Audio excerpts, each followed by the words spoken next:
Welcome to Top Advisor Marketing, where you will learn how to become a prolific online influencer, attract more ideal clients, and grow your practice. Brought to you by Top Advisor Podcasting, a done-for-you podcasting solution built just for trusted advisors. And now, your co-hosts of Top Advisor Marketing, Kirk Lowe and Matt Halloran. Hello and welcome to episode number 49. We have a very, very special guest today.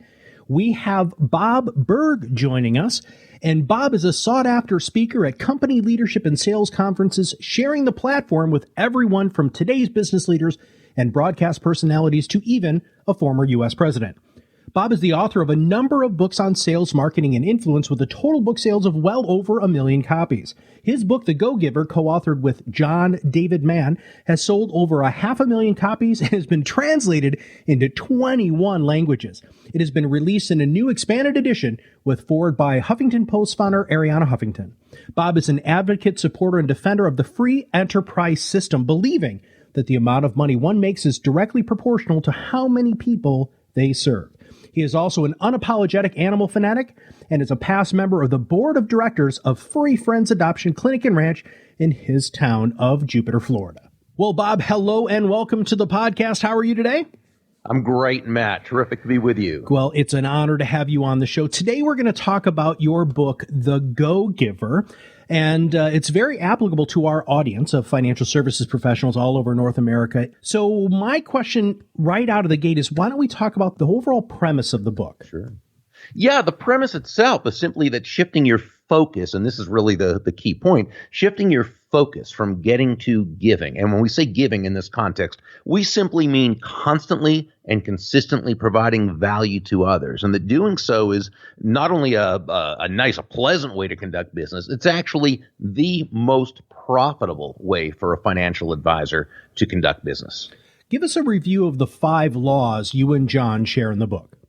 Sure. The laws themselves are the laws of value, compensation, influence, authenticity, and receptivity. The first one, the law of value, is sort of the foundational premise, if you will, and not foundational premise, but the foundational law, I should say. And it simply says your true worth in the business sense, your true worth is determined by how much more you give in value than you take in payment. Now, this sounds a bit counterintuitive when you first hear it. Give more in value than I take in payment? It sounds like a recipe for bankruptcy, right?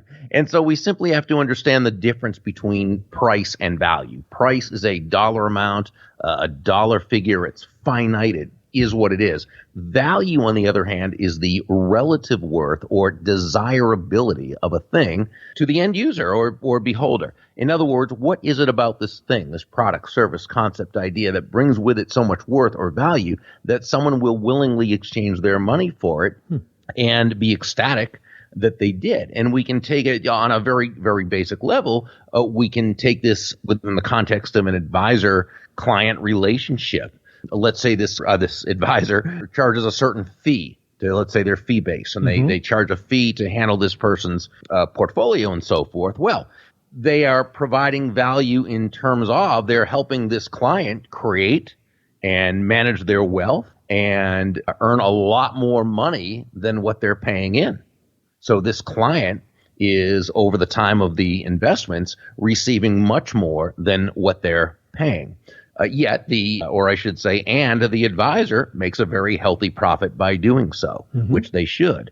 And so what happens is, in a free market-based exchange, if you will, and when I say free market, I simply mean no one's forced to do business with the other, both parties come away better off than they were before. The client receives much more in value than what they paid, and the advisor obviously makes a very healthy profit. So both parties come away better off than they were before the transaction. And that's really the essence of the law of value. Okay. Was there one piece of advice you received, like something that really pushed you over the edge here of being this go-giver focused, and that was such a difference maker for you to write this book and to continue to speak about this over the years?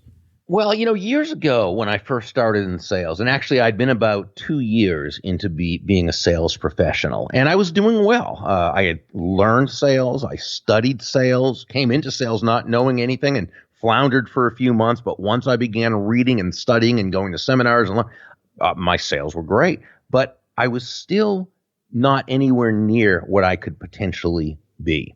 And really, it had to do with my focus being in the wrong place. And I remember I was selling for a company. It was a high-ticket product I was selling. And I remember coming back one day into the office. I was discouraged because the sale did not happen, and it was really my not handling it correctly. And one of the older people there, and he wasn't actually even in sales. He was in the engineering department of the company, and I think he was soon to retire. I didn't know him well, but he was a nice guy, and he said, I think he saw me as like Joe in the story, in The Go-Giver, that guy who had potential but was not anywhere close to realizing it. And he said, Burg, can I give you a piece of advice? And I said, sure, absolutely, please do. And he said, if you want to make a lot of money in business, actually, he said, if you want to make a lot of money in sales, he said, don't have making money as your target. Your target is serving others. Now, when you hit the target, he continued, you'll get a reward, and that reward will come in the form of money, and you can do with that money whatever you choose. But never forget, the money is simply the reward for hitting the target. It's not the target itself. Your target is serving others. And that was a major shift for me. That's where I started to realize, and here's what it really comes down to when you think about it. And I say this often the very first words when I speak at a sales conference, I'll ask, how many of you agree with the following statement? Nobody is going to buy from you because you have a quota to meet. And we all laugh because we all know that's true, right? You're right. They're not going to buy from us because we need the money, and they're not going to buy from us even because we're a really, really nice person. Mm-hmm. They're going to buy from us only because they believe they will be better off by doing so than by not doing so. And that's the only reason they should. You know, you mentioned some of the countries that this podcast goes to, and and one of them was Australia. And it reminds me of in Adam Grant's excellent book, Give and Take, he cited a study by a firm that was charged with discovering why the top Australian financial advisors were the top most successful financial advisors in terms of income earned.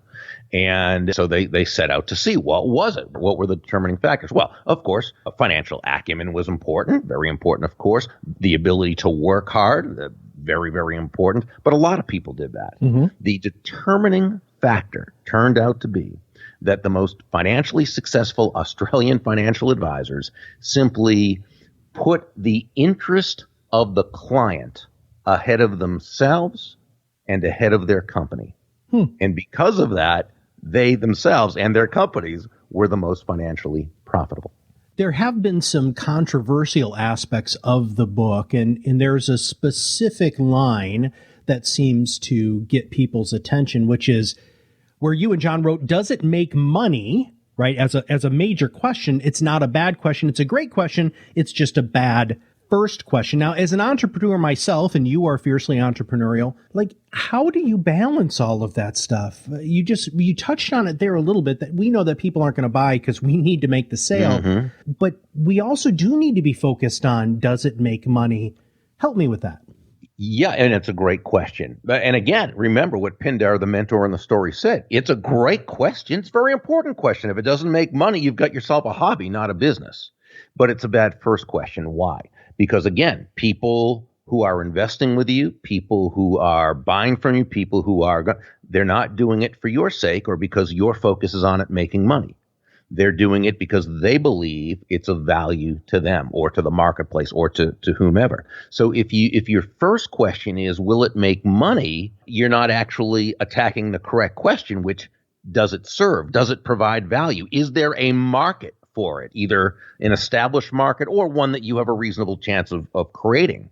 If there is, okay, now, and you've got something that's viable, a great product, it's going to serve the marketplace, you're going to have a market for it, or you can create a market for it.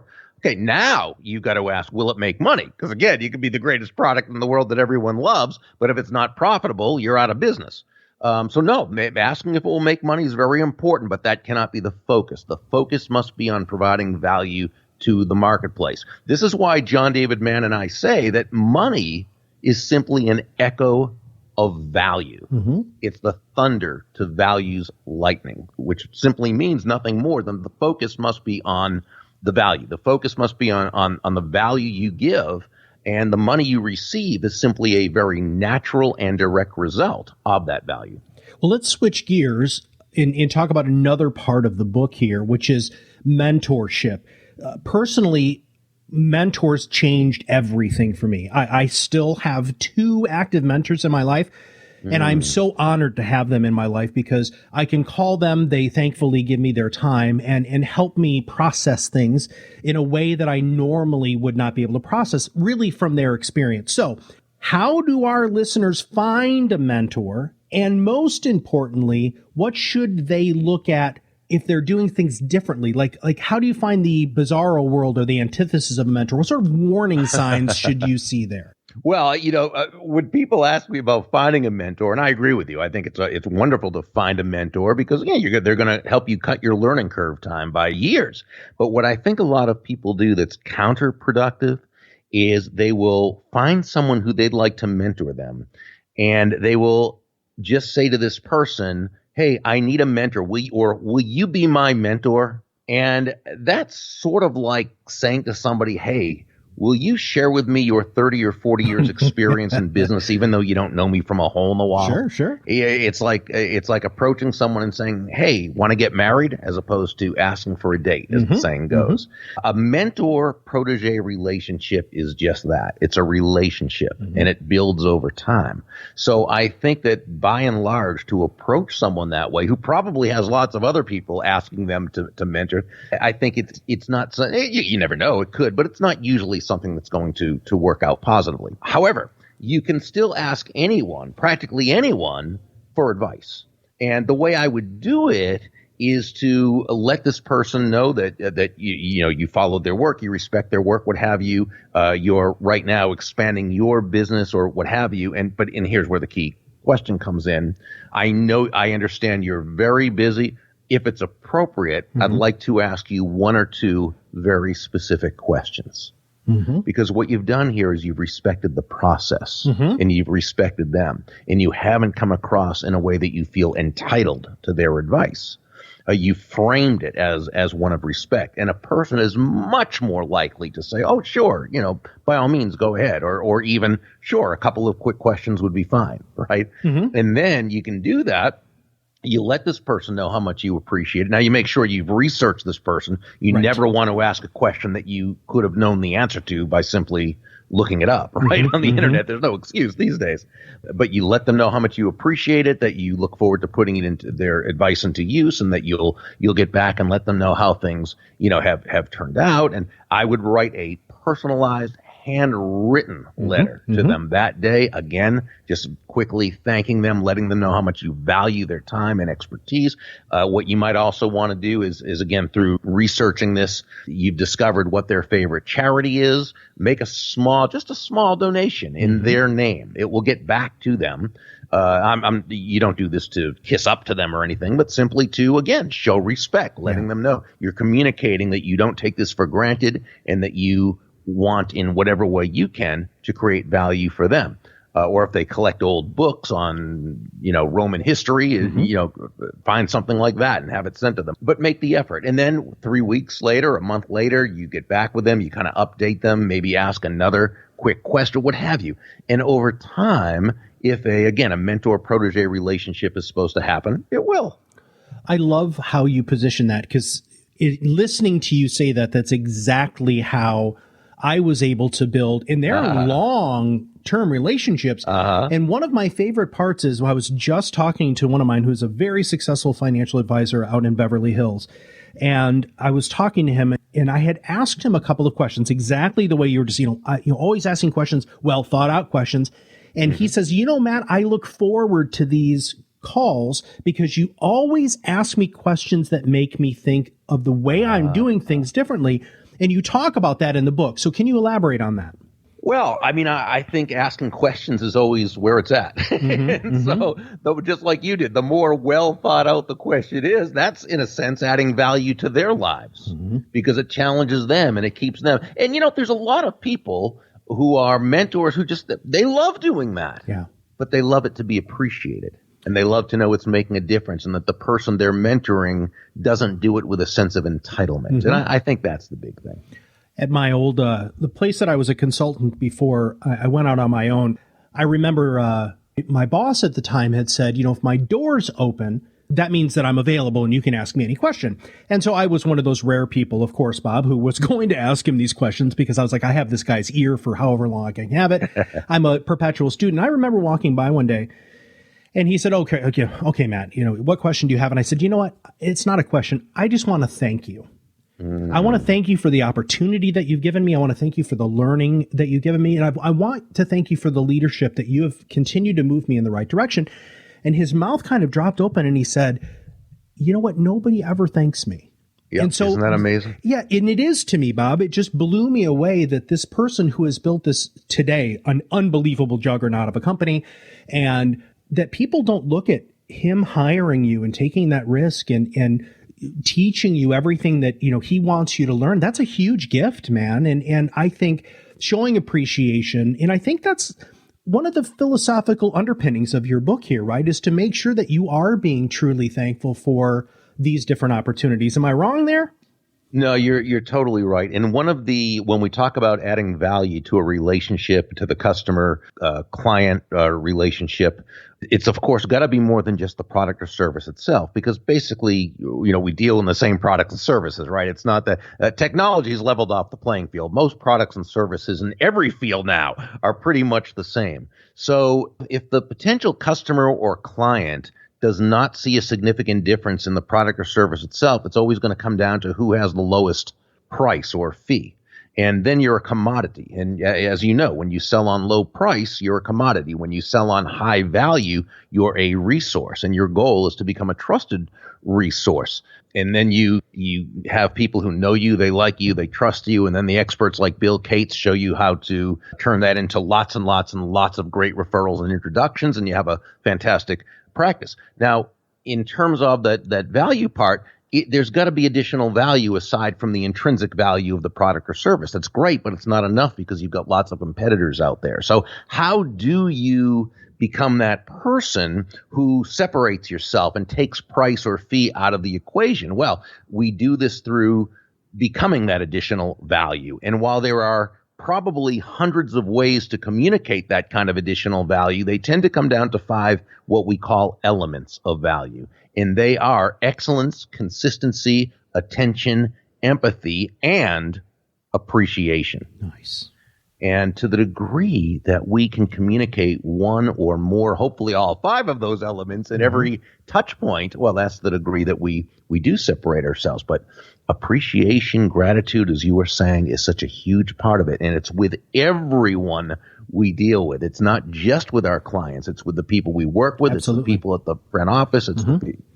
I love that, Bob. And that, to me, if there was, obviously there's going to be a lot of great value, but if there was one piece that people could really bring out of this podcast today, and especially we have a fiercely entrepreneurial listenership, and so many of them don't realize that just that pause, that thanking the person who's at the front desk, who's the receptionist, who's the director of first impressions, whatever you want to call that person, a lot of times that thank you goes a lot farther than that paycheck. But my background is as a therapist, and I started in the consulting world from a very different angle than a lot of other consultants do, because I was never a financial advisor.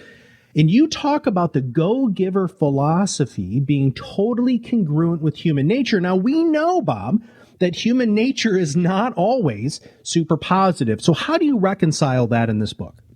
Well, there's an overriding element of human nature, I think, when it comes to the sales process. And by the way, to every process in life. And that's this. And I think Dale Carnegie really summed it up brilliantly in his classic, How to Win Friends and Influence People, written about 80 years ago. And I think that this was his underlying premise. And it's where he said that ultimately people do things for their reasons, not our reasons. And that's just human nature. Okay, we all seek happiness as human beings. We're all individuals. We're all different. However, every single one of us, just it's the way we're built, we seek happiness. Now, as Harry Brown used to say, everyone values happiness differently, right? So what makes one person happy might be meaningless to someone else or even cause them unhappiness. And of course, we all have limited resources in terms of time, money, knowledge, energy, wisdom. So people are always making choices. So human nature says that when you're dealing with someone, you've got to understand that in their mind, it's about them.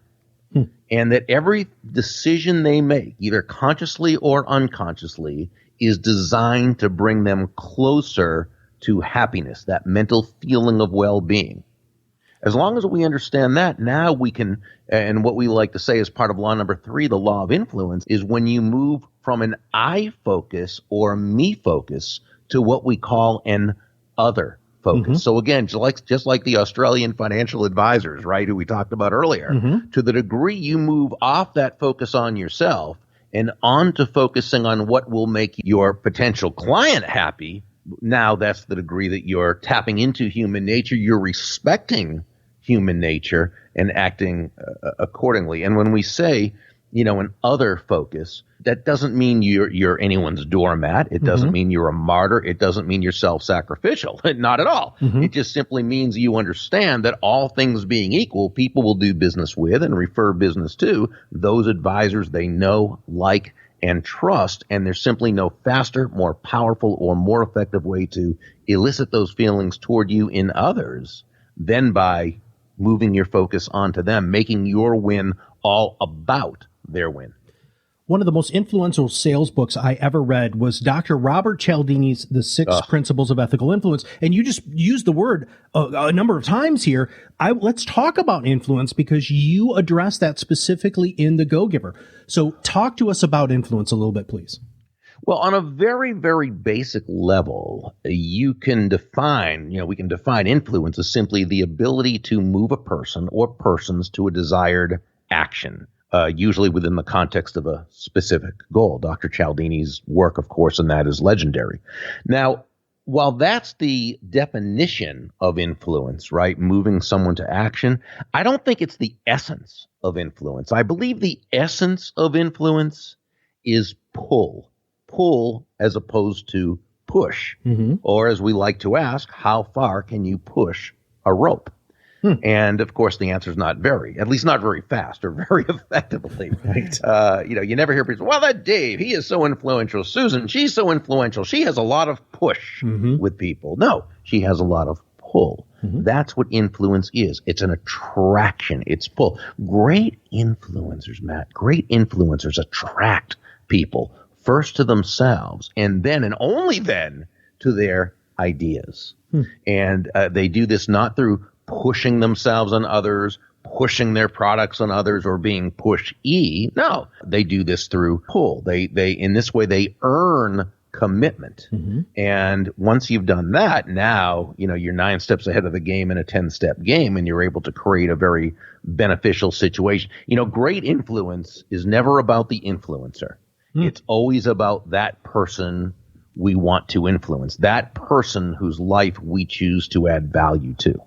This other focus, to me, could be a slippery slope, okay?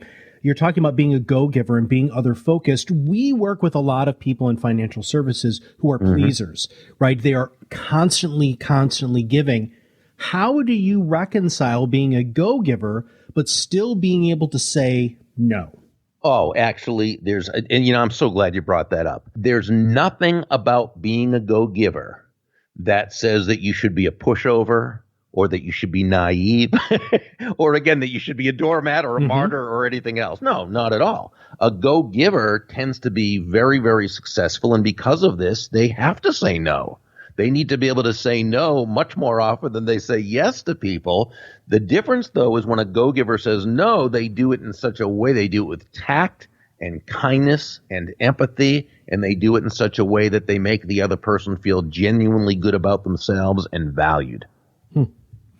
Do you have any specific words of wisdom to our listening audience, which are financial services professionals? Do you think that there's anything truly different and unique that pertains to them that might not pertain to other business people?